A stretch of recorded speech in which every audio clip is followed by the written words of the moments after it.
环保署长赵少康今天则搭乘直升机视察北部地区的污染，而他所看到的是北部地区到处地面上是焚烧垃圾稻草的黑烟。此外，台电所属的4家发电厂目视的排放标准也不合格。这刘立慧、朱宗友在空中为我们报道。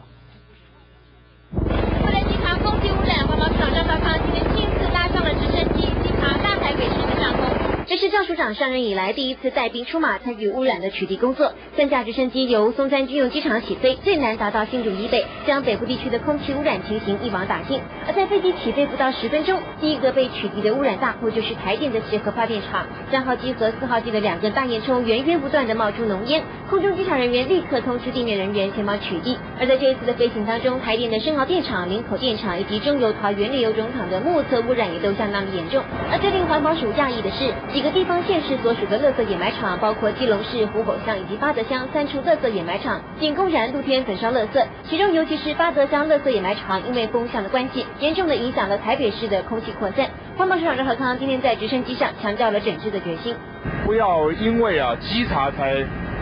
这个害怕告发，那平常就要做好这个污染管制的工作，否则的话，政府取缔这个污染的决心呢是非常坚定，而且是